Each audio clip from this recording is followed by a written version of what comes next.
슬기로운 책방 생활 수요 책방 내 신앙의 과학이 대답할 줄이야라는 책으로 함께 은혜의 말씀 나누겠습니다.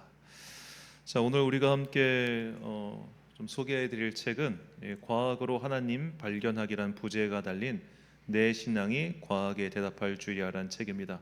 이 성영은이라고 하는 서울대학교 화학생물학부 교수가 쓰신 책인데요, 홍성사에서 나왔습니다. 홍성사 책들이 상당히 편집이 깔끔하고 또 읽기 좋은 책들이 많이 나오니까 책을 구매하실 때 또 참고하시면 좋겠습니다. 이 책은 간단히 총평부터 말하자면, 일단은 먼저 책의 목차를 좀 보시는 게 좋을 것 같은데요, 목차를 보면 1부가 우주의 기원과 창조, 2부가 생명과 바이러스, 3부가 자연과 일상생활, 그리고 4부가 에너지와 미래입니다.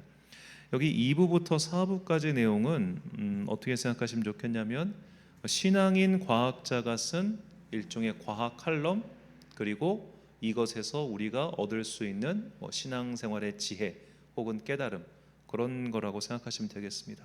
그러니까 딱히 논쟁적인 것 없이, 요즘 세상이 이렇게 과학기술이 이렇게 발전해 나가고 있구나, 이런 일들이 벌어지고 있구나, 그리고 자연 생태계가 이렇게 구성되어 있고 또 인간이 벌이고 있는 일들로 인해서 이런 생태계가 손상되고 훼손되고 있구나, 우리가 또 창조 세계의 지킴으로써 이런 것들을 잘 보존하고 가꿔야 될 책임이 있구나, 한 이런 정도의 내용이 2부부터 4부까지 나와요. 간단히 말할 내용은 아닙니다만 일단 앞에 부분을 주로 소개하는 게 훨씬 재미있을 것 같아서 오늘은 1부만 좀 소개하려고 합니다. 나머지 내용들은 궁금하신 분들은 책을 구매해서 읽어보시기 바랍니다. 자, 이 책에서 주로 이제 일부 내용이 많이 우리에게 관심이 있고 또 논쟁도 많죠. 우주의 기원과 창조, 흔히 말하는 창조론자들과 어떤 진화론자들의 대립이 가장 격하게 일어나는 부분이기도 합니다. 저도 이제 그분의 책을, 그분이라 말하기 좀 그런데, 이제 리차드 도킨슨이라고 하는 아주 유명한 그 무신론자 있죠. 진화 생물학자로도 유명한데 이기적인 유전자를 쓴 사람입니다. 저는 사실 그 사람이 인종차별주의자라고 생각하기 때문에, 그리고 그는 과학자로서 기독교를 비판한 게 아니라 그냥 안티 기독교인 사람입니다. 예를 들어 이제 그분은 책에 보면은 책의 논점 자체가 되게 모든 종교는 불필요하다라고 말을 하면서 종교가 불필요한 근거를 모두 다 기독교에 갖다 대고 있어요. 그리고 예를 들어 이제 그런 성경에 대한 내용에 대한 비판이나 그런 게 아니라 기독교가 역사적으로 있는 동안 서구 역사 속에서 있었던 여러 가지 실책과 실수들이 있지 않습니까? 그런 것들을 근거로 이제 기독교를 비판을 해요. 그러니까 그분은 좀 과학자로서 비판하는 게 아니라 굉장히 감정적으로 비판하는 게 책에 많이 나옵니다. 보시면 아시는데. 그래서 이렇게 과학자로서 제가 그분을 평가할 수는 없지만 사실 그 책의 내용으로 봤을 때는 쓸모는 없었다. 이 책에서도 이 리차드 도킨슨 그런 분들이 언급이 되긴 합니다.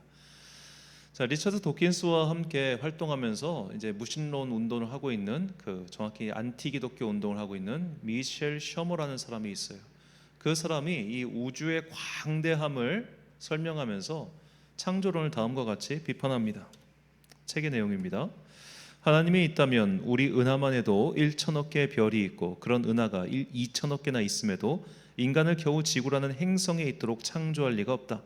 더구나 이 우주의 시공간 대부분은 인간이 살기에 극도로 부적합한데 하나님이 존재한다면 어떻게 이런 우주를 만들었겠는가.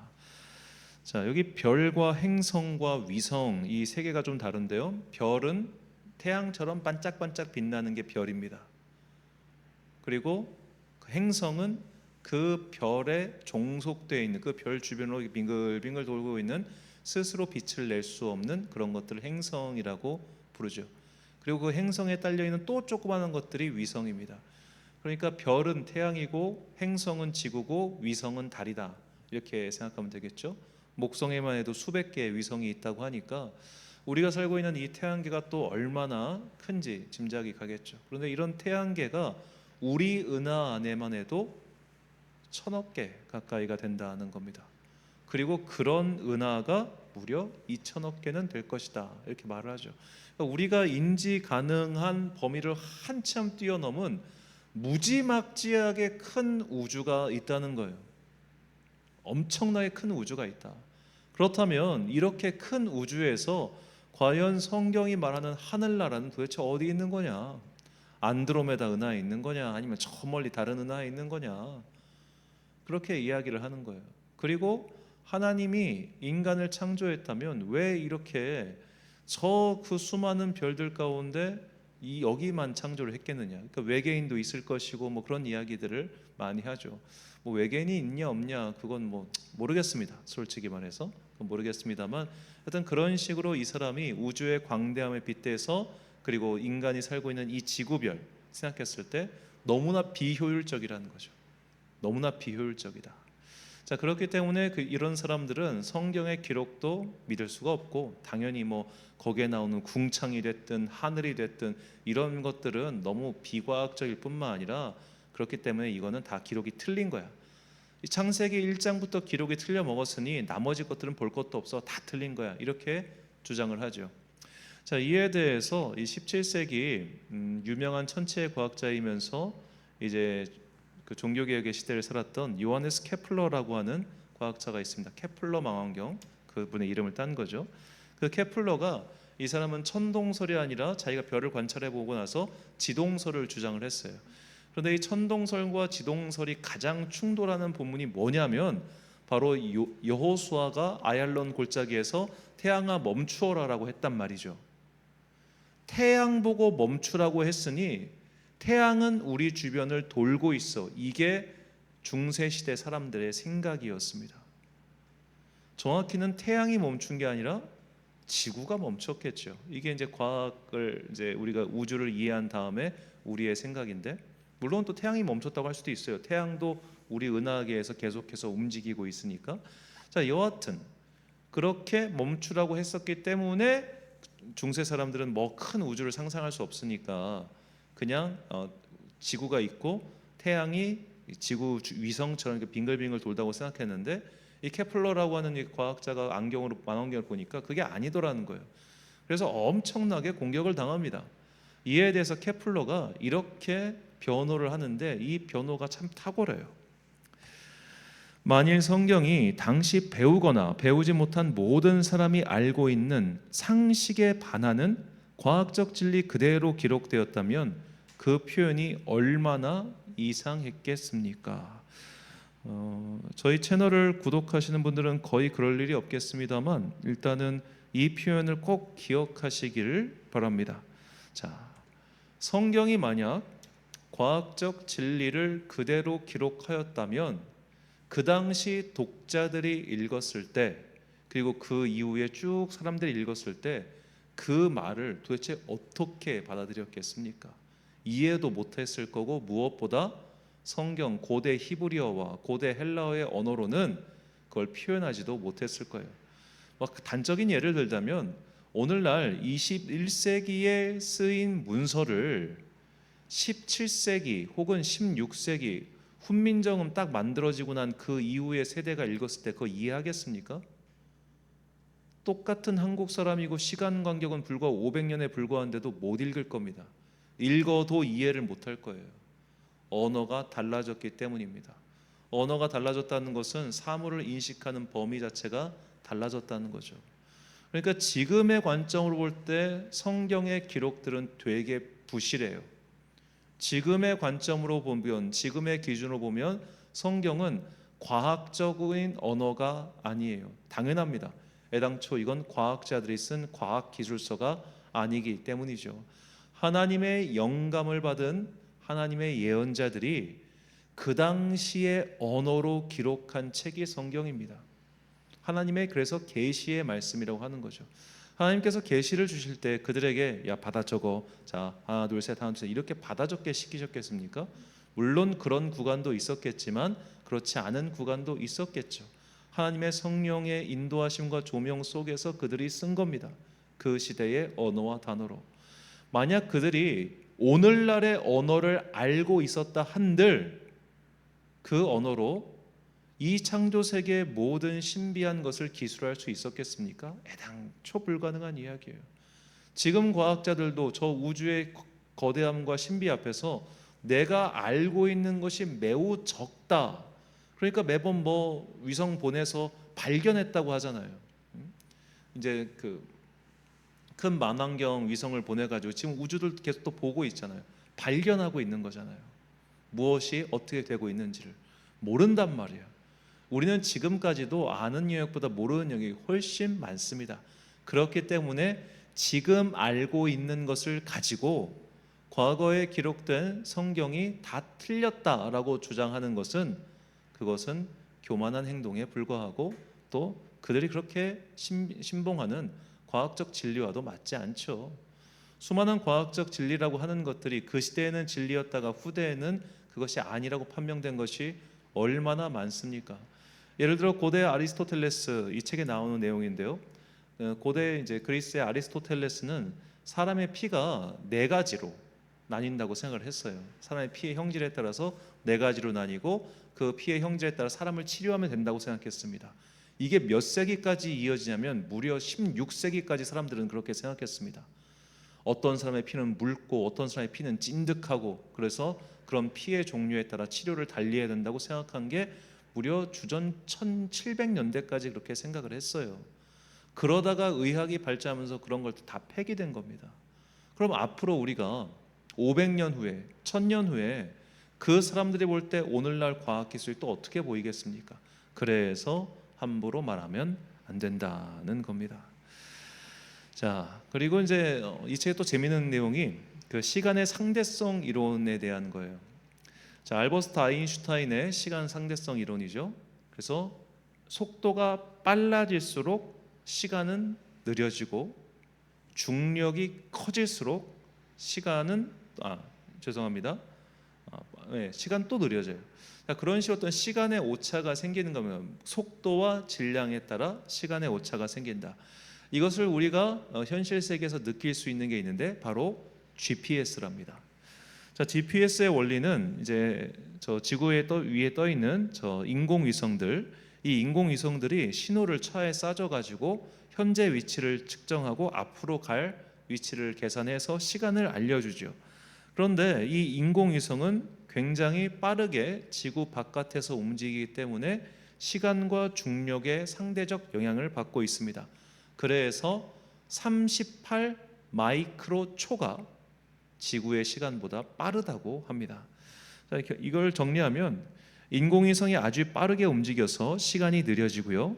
또 인공위성이 지구의 중력 영향을 거의 받지 않아서 시간이 빨라집니다. 그러니까 중력의 영향이 커지면 그만큼 시간이 느려진다는 거죠. 이런 시간의 변화를 합하면 30 마이크로 초만큼 인공위성의 시간이 빠르다고 합니다. 자, 이런 상대성 이론에 따라서 창세기 1장에 나오는 소위 말하는 6일간의 창조, 그 창조의 시간대를 좀 독특하게 계산한 분이 계세요. 미국 MIT 교수 출신의 한 유대인 교수님이신데, 그분은 이 빅뱅 이론, 그러니까 만물의 시작에 어떤 그 거대한 질량을 가진 우주가 한 번에 터지면서 천지가 시작되었다, 이 빅뱅 이론과 창조설을 이제 결합해서 믿는 분이신데, 그분이 시간 계산을 이렇게 해봤습니다. 상대성 이론에 따른 창세기 1장의 하루 시간 개념을 첫째 날은 약 80억 년 정도 된다는 거예요. 왜냐하면 엄청난 중력으로 인해서 시간이 무진장 느려지기 때문입니다. 둘째 날은 40억 년, 그러니까 빅뱅 이론에 따라 이제 우주가 팽창돼 가면서 중력의 영향이 조금씩 줄어드니까 시간이 조금 더 늘어나는 거죠. 셋째 날에 20억 년, 기타 등등등 해가지고 날짜가 이렇게 된다는 거예요. 그러니까 중력에 따라서 속도에 따라서 시간이 달라지는 것처럼 창세기에 나온 그 6일간의 시간이라고 하는 것도 24시간이 6번 반복된다는 것이 아니라 상대적 시간 쭉 늘어나는 그 시간이 그렇게 되었다, 이런 겁니다. 그러니까 이런 과학적 이론이 오히려 우리가 성경을 볼 때 굉장히 도움이 되고 또 풍성하게 해준다는 거죠. 그러니까 이 책은 결국 현대 과학이 단순히 성경을 반하는 것도 아니고 기독교의 진리에 어긋나는 것도 아니며, 오히려 우리가 성경을 읽을 때 하나님의 말씀을 더 깊게 이해하는데 큰 도움을 주고 있다는 겁니다. 제가 이 책에서 가장 흥미롭게 읽었던 파트는 바로 달력의 역사입니다. 제가 달력에 굉장히 관심이 많아졌습니다. 이 성경을 읽다 보면 일단 구약 성경에 나온 유대인들, 히브리인들의 달력과 지금 우리가 쓰는 달력은 율리우스 그레고리력인데 그 달력과 다른 달력이잖아요. 시간도 다르고 그리고 사실 요일도 다르고 말이죠. 왜 이렇게 그 각 문화권별로 어떤 달력을 사용했으며 이 달력은 왜 이렇게 변화되는가, 그런 걸 좀 일목요연하게 정리한 책이 있으면 좋겠는데 제가 아직까지 그런 책은 발견하지 못했습니다. 이 책이 짤막하게나마 그걸 좀 소개하고 있는데요. 예를 들어 고대 이집트 같은 경우는 우리는 지금 7요일제 일월화수목금토 이제 7요일을 쓰고 있는데 고대 이집트는 10요일제를 썼다고 합니다. 십진법에 의해서 한 달을 열흘 단위로 나눴다는 거예요. 그러니까 어떤 진법 체계를 쓰느냐, 우리처럼 12진법을 쓰게 되면 또 뭐 술시, 해시 막 이렇게 나오잖아요. 그런 식으로 12진법 체계를 쓰느냐, 10진법 체계를 쓰느냐, 그리고 7진법, 그러니까 7요일제라고 하는 것은 일종의 7인 거죠. 그걸 따르냐, 이런 거에 따라서 달력과 문화가 굉장히 상관관계가 있다는 거죠. 자, 대표적으로 이 성경에서 볼 수 있는 이런 시간대는 바로 유대인의 시간과 그리고 로마 사람들의 시간입니다. 유대인의 시간은 하루의 시작이 지금으로 치면 오후 6시였어요. 그래서 우리가 성경에 나오는 시간에 숫자 6을 더해야 지금 우리가 사용하는 시간대가 됩니다. 근데 로마인의 시간은 지금 우리와 똑같았습니다. 그냥 현대인의 시간과 똑같은, 그러니까 정확하게는 이제 율리우스 그레고리 여역에 따른 로마 제국의 문화, 그게 서구권의 표준이 되었고 우리가 지금 서구권의 표준 속에 살고 있기 때문에 똑같은 시간대라는 겁니다. 그래서 성경에도 이 두 가지 시간대가 다 나오고 있어요. 바로 예수님께서 십자가에 달리셨을 때의 시간입니다. 자, 예수님은 십자가에 몇 시에 달리셨고 또 몇 시에 돌아가셨을까요? 공관복음서와 요한복음의 기록이 겉으로만 보면 되게 달라 보입니다. 자, 마가복음 15장 25절은 때가 제3시가 되어 십자가에 못 박으니라고 해서 제3시에 십자가에 못 박았다고 그렇게 하죠.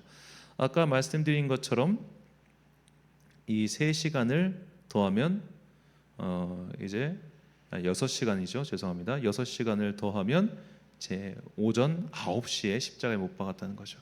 그때가 제6시쯤 되어 해가 빛을 입고 온 땅에 임하여 제9시까지 계속되어 자, 이렇게 해서 9시에 돌아가셨다는 거예요. 그 9시는 6시간 더하면 오후 3시에 형이 종료가 되었다는 겁니다. 근데 요한복음 19장 14절을 보면 때는 제6시인데 빌라도가 유대인에게 이르되 보라 너희 왕이로다라고 하면서 재판이 종료된, 그러니까 이제 골고다를 향해서 올라가는 시간대가 제6시라고 이렇게 가죠. 뭔가 시간대가 조금 대놓고 안 맞아 보이죠. 자, 제6시면은 분명히 예수님께서 십자가 위에 달려 계셔야 되는데 어라? 재판이 이제 막 결론 났네? 그렇게 생각이 들 겁니다. 이것은 공관복음서가 유대인의 시간대에 따라서 기록되었고 요한복음서는 로마인들의 시간대를 기록했기 때문이죠. 이게 요즘에는 거의 정설이 됐습니다. 그래서 예전에는 이 요한복음의 시간대가 과연 그 히브리식 시간대냐 아니면 로마식 시간대냐 이거 갖고 좀 왈가왈부 논쟁이 있었는데 지금은 그냥 로마식 시간대가 맞다는 게 어느 정도 신약학자들 사이에서 결론이 난 것 같아요. 자, 이걸로 이제 십자가의 사건을 시간대로 구분하면 현대의 시간으로 오전 6시에 재판이 이루어졌고요. 오전 9시에 십자가의 형을 집행, 즉 예수님을 못 박은 겁니다. 그리고 오후 3시에 예수님께서 드디어 숨을 거두시고 그렇게 형이 집행이 종료된 거죠. 자, 이게 왜 중요하냐? 우리가 이 성경에 나온 이 시간대를, 특히 오늘 본문을 로마인의 시간대로 읽으면 본문의 내용이 완전 다르게 보이기 때문이에요. 자, 본문 6절 말씀을 개역개정과 새번역 성경으로 먼저 읽어드리겠습니다. 거기 또 야곱의 우물이 있더라. 예수께서 길 가시다가 피곤하여 우물 곁에 그대로 앉으시니 때가 6시쯤 되었더라. 새번역 성경 야곱의 우물이 거기 있었다. 예수께서 길을 가시다가 피로하셔서 우물가에 앉으셨다. 때는 오정쯤이었다. 자, 새번역 성경은 이게 새번역 성경이 약 1990년대에 나온 책인데 이때만 해도 요한복음은 로마인의 시간대가 아니라 유대인의 시간대일 거야 라는 생각이 번역가들에게 있었기 때문에 이때를 그냥 정오라고 번역한 거죠. 그런데 이것을 정오라고 번역하면 아까 봤던 것처럼 예수님의 십자가 사건 시간대와 안 맞는 게 생기기 때문에, 그래서 이것은 히브리인들의 시간대가 아니라 로마인의 시간대일 것이다. 이것이 중론이라고 말씀드렸습니다. 지금 대한성서공회에서 새로 성경이 번역되어 나옵니다. 아직 출간 예정일이 제가 언제인지는 모르는데요. 신약 성경은 번역이 다 끝난 걸로 알고 있는데 새로 번역한 신약 성경에는 이 시간대가 어떻게 기록되었을지 저도 궁금합니다. 자, 이렇게 했을 때 오늘 본문의 육신은 말 그대로 유대인들의 하루가 시작되는 그 시간, 즉 오후 6시인 것이죠. 오후 6시이기 때문에 이 오후 6시에 사마리아 여인을 만났다고 하는 것은 여러 가지 우리가 좀 다른 해석을 할 수 있지 않겠습니까? 그것을 우리가 기억하면 본문이 좀 새롭게 보이겠죠. 이처럼 우리가 알고 있는 이런 과학에 대한 지식, 이런 것들이 성경의 내용을 좀 더 풍성하게 볼 수 있도록 도와준다는 것이죠. 우리가 이것을 알고 있으면 단순히 과학기술을 배척하는 소위 말해 반지성적인 태도는 신앙인들에게 지양해야 될 것임을 알 수 있습니다. 자, 이 책에서 또 재미있게 나오는 것은 또 인간의 겸손을 배울 수 있는 부분인데 바로 빛과 소리에 대한 것이었습니다. 저도 잘 몰랐던 것을 이번에 알게 되었는데요. 자, 우리가 보통 빛이라고 말하고 하는 것, 빛, 그것은 가시광선을 뜻합니다. 가시광선은 이런 소위 말해 색깔이 나오는 거죠. 자, 예를 들어 지금 제가 입고 있는 이 옷의 색깔은 어떻게 비치는지 모르지만 제가 볼 때는 곤색입니다. 그런데 곤색이라고 하는 것은 이 물질, 제가 지금 손에 잡고 있는 이 물질이 원래부터 곤색이었기 때문에 곤색인 게 아니에요. 이 물질이 가지고 있는 어떤 파장, 빛을 반사하는 파장이 곤색으로 나오게끔 하는 파장이기 때문에 우리의 눈에 그렇게 보인다는 겁니다. 그러니까 물체는 원래 색깔이 없어요. 그 물체가 가지고 있는 고유한 파동이 가시광선을 반사했을 때 우리 눈에 그렇게 색깔로 드러난다는 겁니다. 이렇게 설명하니까 저도 되게 어렵습니다. 그런 가시광선 외에도 우리의 눈으로 볼 수 없는 여러 가지 빛이 있죠. X선, 감마선, 기타 등등 적외선, 자외선 이런 선들 말입니다. 그런 선들 속에서 우리가 볼 수 있는 가시광선이라고 하는 건, 인간이 볼 수 있는 가시광선이라고 하는 건 지극히 적은 영역이다라는 거죠. 소리 또한 마찬가지입니다. 우리 인간이 들을 수 있는 주파수는 20에서 2만 헤르츠까지만 들을 수 있습니다. 그 나머지 주파수는 우리가 못 들어요. 특히 인간의 귀에 잘 들리는 헤르츠가 있는데 이건 3,500 헤르츠가 인간의 귀에 가장 잘 들린다고 합니다. 그런데 재미있는 것은 이 3,500 헤르츠는 사람이 들었을 때 도레미파솔라시도라고 할 때 그 라로 들린다는 거예요. 사람의 귀에 가장 잘 들리는 음계가 라 음계라고 합니다. 근데 이 라 음계는 440헤르츠로 고정되어 있습니다. 440헤르츠가 라 음계다. 그런데 인간의 귀가 참 묘한 게 440헤르츠에서 2배인 880헤르츠를 해도, 880헤르츠의 2배인 1760헤르츠를 해도, 1760헤르츠의 2배인 1520헤르츠를 해도 똑같이 라음으로 들린대요. 2배씩 주파수가 뛰어가도. 그래서 사이렌 소리를 3500헤르츠로 고정시켜 놨다는 겁니다. 라라라라 이렇게 들린다는 거죠. 수많은 굉장히 넓은 소리가 있는데 그 중에서 우리가 들을 수 있는 범위는 요만큼. 그 요만큼 중에서도 특히 잘 들리는 소리는 요만큼. 우리는 모든 것을 볼 수 없고 모든 것을 들을 수 없습니다. 우리가 보고 들을 수 있는 것은 지극히 작은 영역이라는 겁니다. 그래서 과학을 우리가 배우고 또 과학에 대한 지식이 쌓여갈수록 사실 인간은 겸손해질 수밖에 없는 거예요. 아, 우리가 모르는 게 이렇게 많구나. 우리가 알 수 있는 부분은 정말 요만큼에 불과하구나. 그래서 일찍부터 이렇게 창조 세계의 신비에 눈을 뜬 신학자들은 하나님을 감히 설명할 길이 없어 하나님은 이런 게 아니시다, 하나님은 이런 게 아니시다. 결국 우리는 하나님을 설명할 수 없다라고 해서 그런 겸손한 마음으로 발전시킨 신학이 바로 부정신학입니다.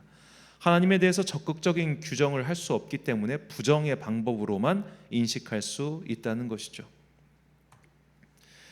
자, 우리는 이렇게 과학을 통해서 겸손을 배우고 또 과학을 통해서 한편으로는 하나님께서 창조하신 이 세계를 풍성하게 배워갈 수 있습니다. 그러므로 과학은 하나님께서 우리에게 주신 귀한 선물이자 도구입니다. 이것은 의학이나 다른 과학 다 마찬가지입니다. 하나님께서 우리에게 주신 지혜의 선물이에요. 그 선물을 활용하고 누리는 것. 그러면서 이 선물과 하나님께서 앞서 주신 성경이라는 선물이 뭔가 안 맞는 것 같은데 그런 부분들은 더 겸손한 마음으로 기도하며 연구해 나가면 지금 풀리지 않더라도 또 나중에 풀리는 것들이 분명히 있습니다. 그래서 함부로 결론을 내리고 함부로 정죄하면 안 되는 것이죠. 그것은 교만한 자들이나 하는 행동입니다. 자, 우리가 마침내 우리는 주님 앞에 섰을 때 이 모든 궁금증에 대해서 답을 얻게 될 거예요. 사도 바울은 그때를 이렇게 해서 표현합니다. 고린도전서 13장 12절 말씀입니다. 우리가 지금은 거울로 보는 것 같이 희미하나 그때에는 얼굴과 얼굴을 대하여 볼 것이요 지금은 내가 부분적으로 하나 그때에는 주께서 나를 아신 것 같이 내가 온전히 알리라. 아멘. 그 온전히 아는 때가 올 때까지 우리는 겸손한 마음, 겸허한 자세로 하나님께서 주신 여러 가지 도구를 활용하여 성경을 열심히 읽고 또 성경을 통해서 하나님께서 주신 이 지혜를 통해서 이 세상에 숨겨져 있는 그 지혜의 비밀을 조금씩 알아갈 뿐입니다. 겸손하게 그리고 겸허하게 함부로 말하지 않고 함부로 규정하지 않고 살아가는 것, 이것이 이 땅을 살아가는 동안 지혜로운 성도가 취해야 될 마땅한 태도입니다.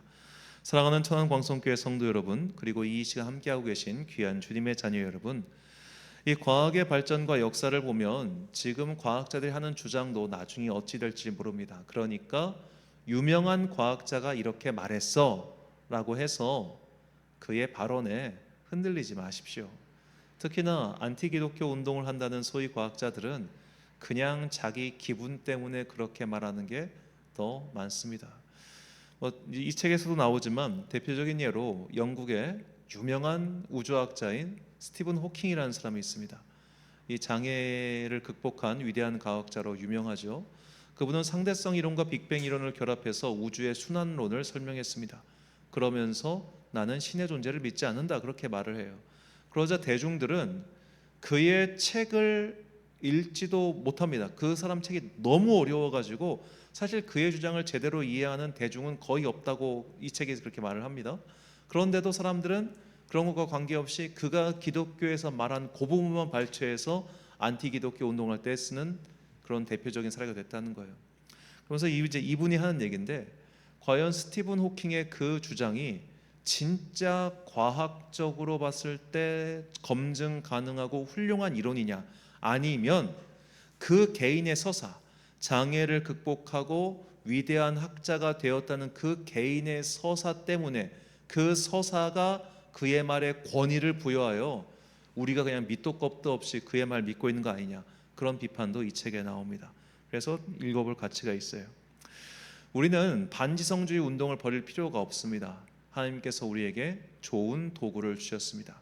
그 좋은 도구를 잘 활용하여 겸손한 마음, 겸허한 마음으로 하나님께서 만들어진 이 창조 세계의 신비를 마음껏 누리는 여러분과 제가 되시길 주의 이름으로 축원합니다. 기도하겠습니다. 사랑과 은혜가 풍성하신 아버지 하나님, 우리에게 하나님의 이 창조 세계에 좋은 안내서를 하나 주시니 감사합니다. 미약한 자들을 위해서 지혜로운 자가 쉽게 쓴 책입니다. 이 책을 여러 성도들이 읽고 믿음 생활에 도움을 얻기를 또한 소망합니다. 주님, 우리가 이 창조 세계의 신비 앞에서 겸손함을 배우게 하여 주옵소서. 또한 내 마음에 있는 여러 가지 궁금증과 때로는 여러 가지 생각들이 결국 하나님 앞에 섰을 때 다 해결될 수 있다는 것을 믿고 너무 쓸데없는 것들에 마음 빼앗기지 않고 그렇게 겸손하게 또 온유하게 함부로 말하지 않고 살아가는 주의 자녀들 되게 하여 주옵소서. 우리에게 참 지혜와 그리고 참 겸손을 가르쳐 주시는 거룩하신 예수 그리스도의 이름으로 기도드립니다. 아멘.